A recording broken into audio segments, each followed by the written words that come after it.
Bonjour à toutes et à tous, je m'appelle Marine, j'ai 21 ans et j'habite à Rennes. Donc je suis actuellement en DSA, donc Diplôme supérieur des arts appliqués, au Lab de Rennes. Donc c'est une formation qui dure 2 ans et qui est équivalente à un bac plus 4. Elle prépare globalement au métier de designer graphique. Donc concernant mon parcours, après le collège, je me suis orientée vers un bac STD2A, donc sciences et technologies du design et des arts appliqués. Mais je me suis arrêtée après la seconde parce que ça me plaisait pas. C'était une année avec beaucoup d'analyse, de réflexion et qui explorait divers champs artistiques. Donc c'est très bien, mais moi ça me plaisait pas. J'avais besoin de quelque chose d'un peu plus concret.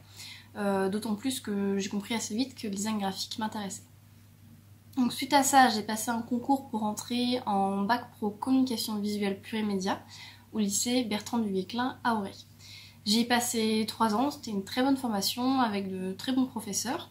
J'y ai appris beaucoup de choses d'un point de vue technique, mais aussi pratique, grâce à de nombreux stages proposés.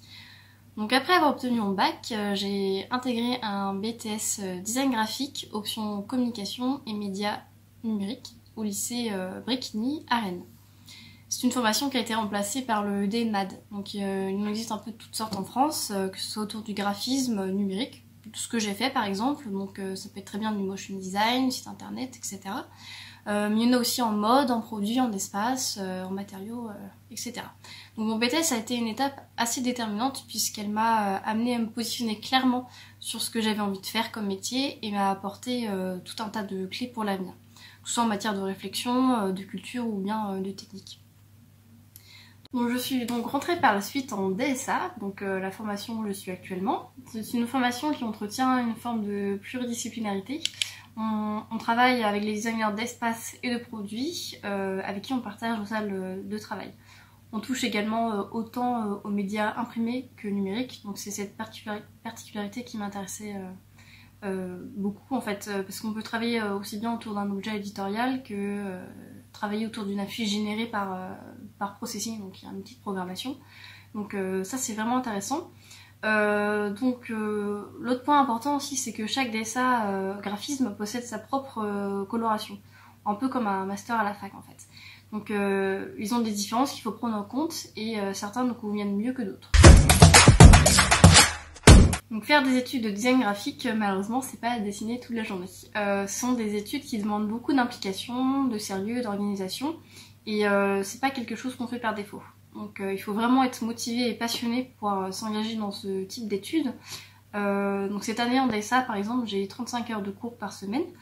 Le matin, en général, je commence à 8h15 par des cours généraux. Donc on peut avoir de la philosophie, de la stratégie marketing et juridique, de l'anglais, de l'histoire de l'art, de la sociologie, de la sémiotique et de la littérature et rhétorique. On repartage ces cours avec les mentions espace et produits. Mais l'après-midi, on retrouve notre classe et c'est là qu'on a nos cours spécialisés. C'est à ce moment-là qu'on construit nos projets avec le soutien de nos professeurs. Donc c'est une charge de travail assez lourde qu'il faut prendre en compte. Après, l'avantage c'est qu'on n'est que 10 par mention.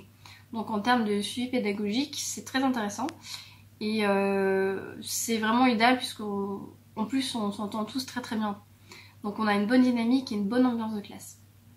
Ce qui est intéressant aussi, c'est qu'on s'attarde beaucoup sur notre identité graphique. Cette année, on va prendre le temps de travailler sur nous, ce qu'on a envie de faire, sur comment on va élaborer notre CV, notre portfolio, notre site internet, aussi dans l'optique de pouvoir préparer nos demandes de stage et de rentrer dans le monde professionnel. Donc on a également un stage technique à faire de 2 semaines au mois de février. On va pouvoir découvrir un nouveau savoir-faire. Par exemple, moi j'ai fait mon stage en sérigraphie, mais des collègues en ont fait en céramique, en reliure, en risographie, etc. Donc le dernier stage est en fin d'année, pendant l'été, de 10 semaines. Et donc chose aussi très importante, c'est que la deuxième année de DSA est consacrée à l'élaboration d'un mémoire et d'un projet de diplôme. À la fin de mes études, je souhaiterais trouver mon premier travail en tant que designer graphique dans le milieu de la pédagogie, donc créer des contenus liés à l'apprentissage chez l'enfant par exemple, ou encore dans le milieu éditorial. Donc, grâce à mon bac pro, où on avait 6 stages répartis sur 3 ans obligatoires, j'ai eu l'opportunité en fait d'effectuer de nombreux stages, que ce soit en agence de communication, en imprimerie, petit studio, grand studio, en sérigraphie aussi, en maison d'édition. Donc ça m'a vraiment permis en fait d'avoir de la pratique pure et dure et de comprendre ce que j'aimais vraiment. Donc faire des stages pour moi c'est un peu la meilleure école qui puisse exister.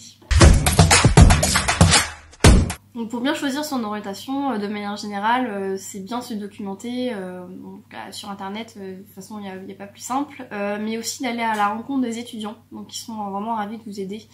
Donc autre point important aussi c'est de cibler ce qui nous intéresse, même si c'est dans les pratiques quotidiennes. Par exemple, se dire est-ce que j'aime beaucoup aider les gens, est-ce que j'aime tourner des petits films, dessiner, créer, faire du sport. Donc toutes ces petites choses en fait va pouvoir peut-être vous aider à déterminer un corps de métier qui peut vous intéresser.